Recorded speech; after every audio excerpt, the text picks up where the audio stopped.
Hey guys, Tough Thumbs here. So it's gonna be a different video. You know, I got a lot of stuff done today, but nothing to show. There's a lot of stuff getting shipped out, a lot of stuff getting, you know, I've said this last night and the night before, I think. There's a lot of stuff just getting wrapped up because of the more space I have. I'm a little bit more organized. Anonymous isn't on my ass every second, you know, so things are a bit easier, things are getting done better, but yeah, but I did do one pimp job that I did start to finish today. That is probably, I just love this. This is probably my favorite Tenatious I've ever done, and I've done a few, and you know, I still back it as like one of the best knives for the money. But there's just some fun stuff you can do with this, and this guy was a nice guy.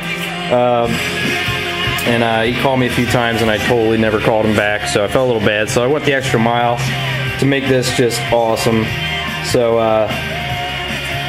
yeah, you guys have seen sort of this style before, but this is like, I don't know, you call it murdered out or vampired out. I don't know what the hell you call it, but this is like just a scary looking murder weapon.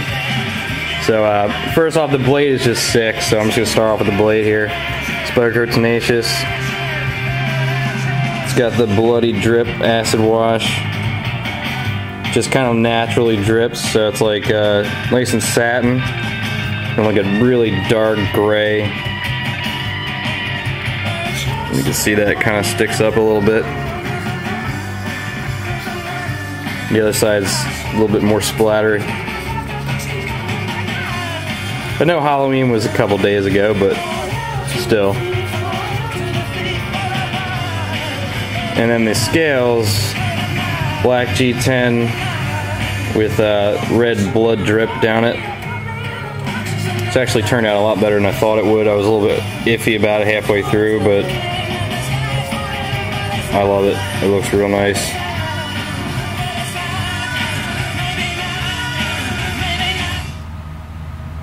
Just really nice the way the, you know, my grinder, like, is smoother, everything is smoother. All liners are gold, along with the hardware. The pocket clip looks pretty badass as well. I'm really liking this knife a lot. It just looks kick-ass. I mean, it's clean as hell, but it looks like it just got done cutting someone up. Nice and centered, smooth as butter.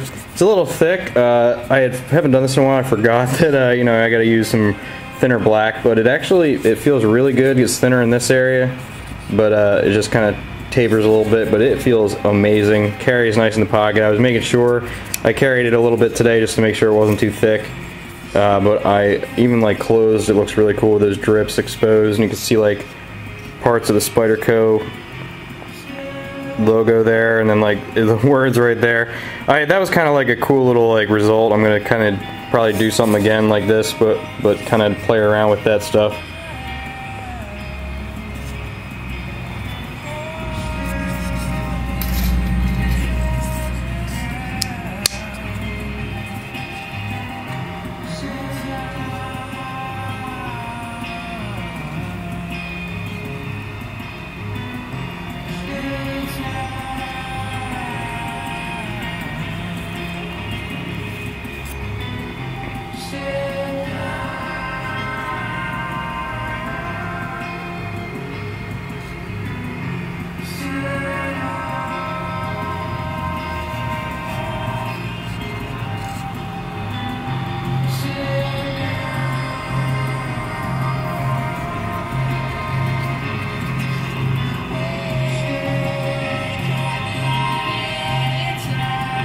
Yeah, black and gold, definitely a good combo.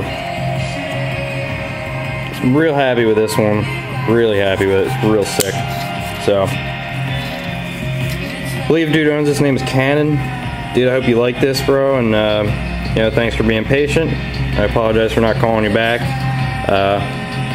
Sometimes, you know, people call when I got like a, you know, face, you know, full mask on, you know, gloves, you know, carbon fibers up in the air. Yeah, I just don't want to get off the phone. Then occasionally I get into my work and I just forget completely what the hell just happened in the last like 20 minutes.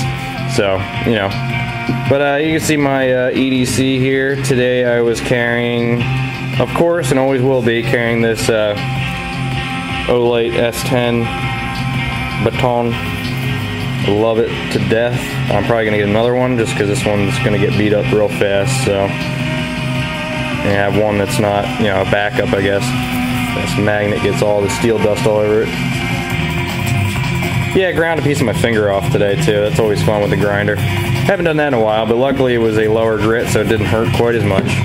You get the higher grits on there, it burns and it just hurts forever. So anyway, here you got my Gen 4 Glock 19 with the Surefire X200. It's my home defense. Very nice setup. I love this gun. Have not shot it yet though. I used to have a Glock and I used to shoot it all the time. So I mean, I'm not expecting anything crazy, but the grip on this is so much better than the older ones. This is why I got rid of it. It was right here. It's hot spot dug in my hand and it like would hurt. But this one's just perfect. So very happy with this so far. But I have not shot it. Again, like I said.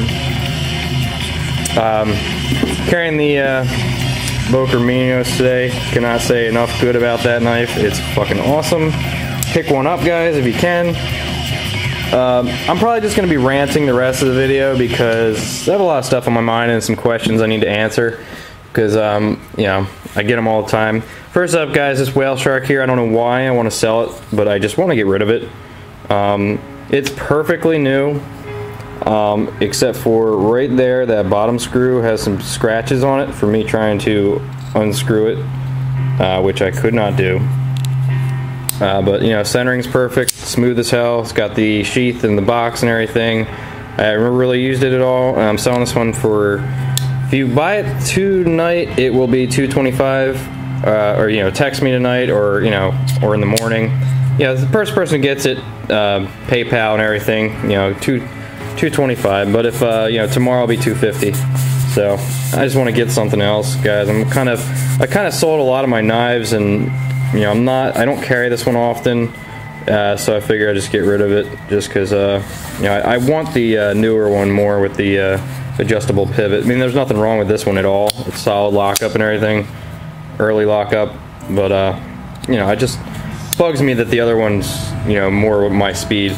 But this is definitely a great knife though, S35 VN, which is also a great steel, guys. All the crap you've heard about S35 is BS. All the negative stuff was a one-time thing with one knife, and you know, it's you know, poor heat treat can ruin a knife, but that's not a reason to just go ahead and just write off the steel completely. It's better than S30V. So, and I know I get a lot of keyboard scientists freaking telling me every makeup of everything. I don't care. All I know is it works, and on all the knives I have in S35 have held up pretty damn well. So I just got my Tough here. This one, work in progress. You guys saw it's the rock pattern. Nobody has bought it yet. I put a choil on there. I'm going to put a scale on there, I guess myself, because nobody, a few people want to buy it and nobody followed through, of course. But I'm going to modify this one a little bit more and see what I come up with.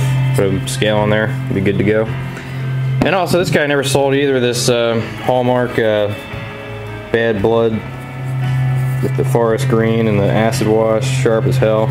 $100, nobody ever bought it.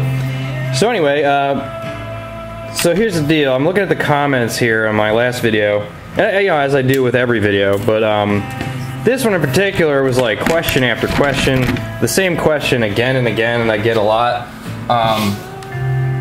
You know, how is anodizing achieved? Let me see here. I just refreshed it. Yeah, how long do I acid dip it? Now, first and foremost, the anodizing on the SJ75, hold on.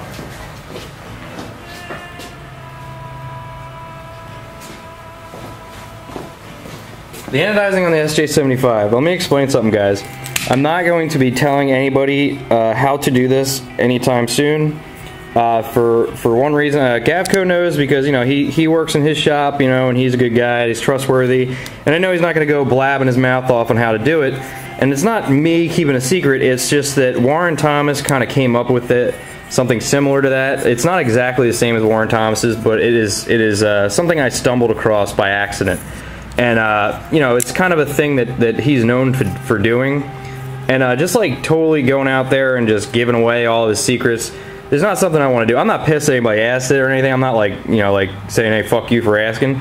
But I mean, of course, I asked tons of people how to do it before I accidentally did it. I didn't even try to do it. It just happened. But yeah, like I said, I'm not going to be giving that away, just out of respect for Warren Thomas, who's a nice guy, great knife maker, and everybody and their mom doing his anodizing, because then he'll probably get a little annoyed and maybe get pissed at me or someone else that gave it away. Just something like a secret that you can find out on your own somehow.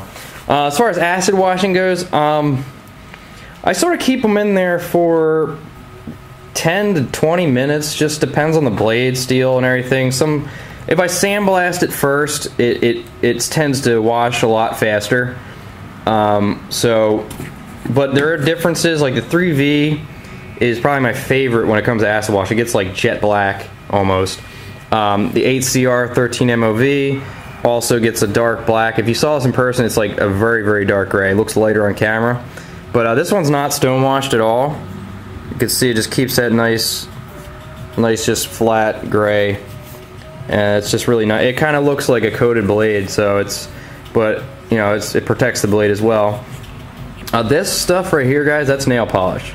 Just run-of-the-mill nail polish. I know most of you guys have a secret stash of nail polish that you wear all the time. So, break that out and mess around with it on your blades. But make sure you cover the pivot area and all the, the tang of the blade and everything, because you don't want to modify that or open the pivot hole up at all, because it does eat steel away. But I have left blades in there by accident for 6 to 7 hours before, and it hasn't ruined it. I mean, there's definitely a lot more going on there, but it did not ruin it, and actually got some good results. I would not recommend it, but it smells like shit too. It's pretty funny. It smells kind of like old Doritos or something. I don't know if anybody's ever smelled old Doritos, but yeah. So next, the emails, guys. I mean, I admittedly fucked up. The emails got out of hand. I basically had this thought of, okay, I need to stop answering emails as much because I'm not getting any work done, so I'm going to work and answer emails later. Then I got to the point where I was getting so many orders over the phone that I basically looked at it as like, these people paid, their knives are here. I'm going to work on these, and just basically I'm going to have to put the emails aside for now, because it's such a cluster, right now. So I'm working on getting to them, and I may just... I don't even know. There's a lot, and I know a lot of them are people probably pissed at me. I apologize, guys. I'm really sorry. If it's very important, if you have a knife here, I can't stress this enough. If you have a knife here and you have a question, call me. Don't email me. Call me. If you're too nervous to talk to me, which I don't know why you would be, because I'm such a douchebag, just text me.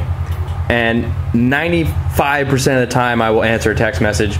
I do not answer. Occasionally, don't answer when people ask me questions about knife making and stuff, just because I'm busy. And I don't mean to say that like I'm too good for you, or just literally like I could write a book in a text message, and I hate texting. I mean, I don't mind texting. I really don't mind it. But when I get a text message that's like a page and a half long, like a freaking novel, I just kind of am like, I'll just either call or I just will ignore it, because it's just way too much. I'll definitely skim over it if it's something important, but if it's all about, just asking a question, I'll try my best to answer it if I can. But if it's really in depth, I just don't want to, because the conversation could just go on forever. And sometimes I try not to start a conversation, or I'll just call, because it's a lot easier for me to articulate what I'm trying to say through a conversation on the phone, rather than texting back and forth, which my hands are dirty, my phone will get all gross, and my phone's already destroyed. But what else is there, guys? The heat coloring on the screws. Now you see a lot of time I do bronze, because bronze is the first color that it turns, and I hit it straight on. So basically you're hitting that guy straight on. It's not hitting the functioning areas with the tape with the threading in it.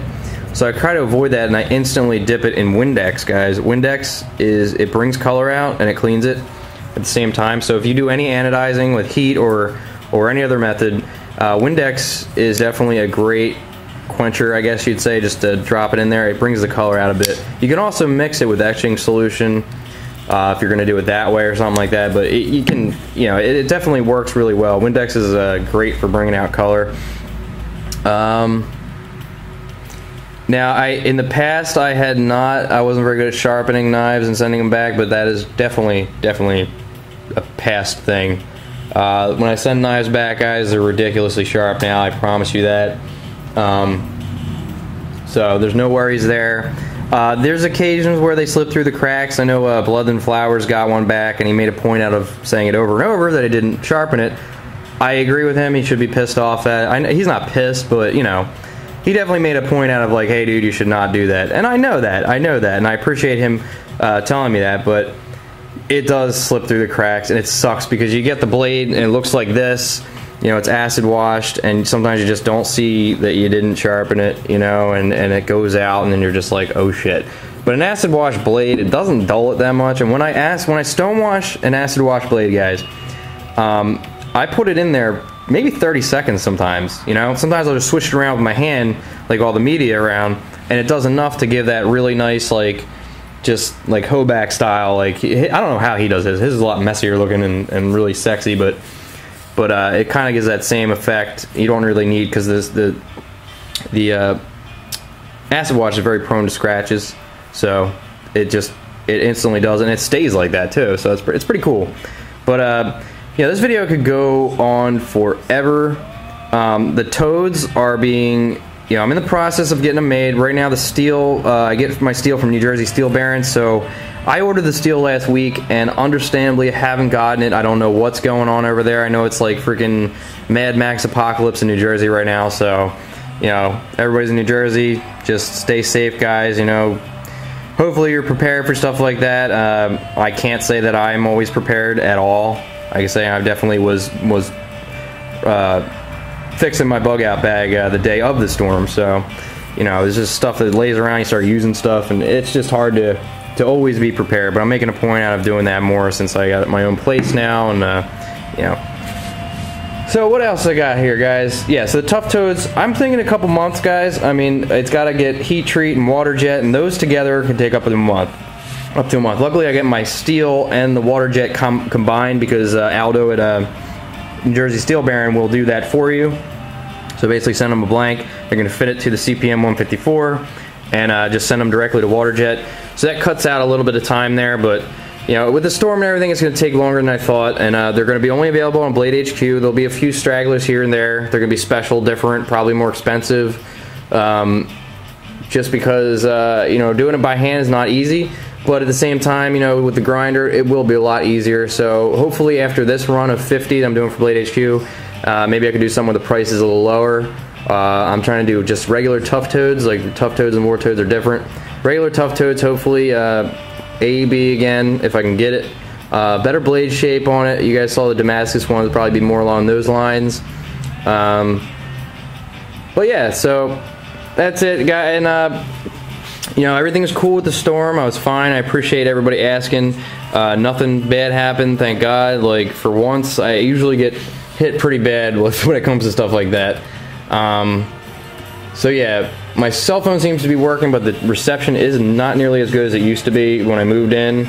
So I have to walk out of the shop in order to get phone calls sometimes.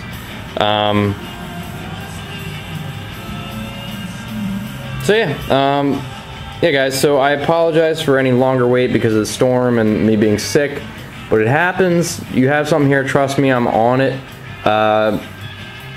I'll be getting to it. And if you're pissed off at me and you want your stuff done faster and you've been waiting a long time, please just give me a call. I'm very easy to talk to, and I get your stuff out there in front, because occasionally I will lose track of time, but not often. But again, I was very unorganized at Anonymous's house. It was terrible. He taught me a lot, and I learned a lot. I took a lot from him, got a good friend out of it, but at the same time, It was terrible. No, you couldn't be organized because it was just cluttered as hell in there. It was so tiny, and his house was, he has a lot of stuff, so my stuff was, you know, everything was messy, and it was just so hard to keep organized. But here, it's a hell of a lot different. I keep the customer knives in the house, in my office, and I bring a couple out and do them. It's a hell of a lot easier. I bring a couple out, and I have a table just for stuff getting shipped, which makes everything easier too. You know, so I finish something, I put it on the table. Instead of putting it in a cubby, then I forget about it. It happens, guys, so, yeah. Also, you know, I don't make any comments about politics, really. I try to stay out of that because I know how passionate people are about it. But at the same time, you know, elections coming up, guys, and all that stuff, and I'm not going to say what I think other than I don't fucking know what the hell's going on with this country, but all I know is it's a lose-lose situation, guys. So I suggest, I mean, Nothing Fancy's got some interesting stuff going on there. He's going a little crazy with it, but at the same time, very informative, and it's coming from a good place. You know, he just wants to put his word out there and help. So, you know, also stop hating on Nothing Fancy. You guys know you all started watching him before everyone else, so stop hating on him just because he's the McDonald's of knife reviews and gun reviews. But that doesn't matter. He earned that spot, guys. So same with Cutlery Lover. He earned his spot, and he makes his money that way. And you know, you gotta respect him. You know, you may not like hot sauce reviews, just don't watch him. But he's a good guy. I found that out. So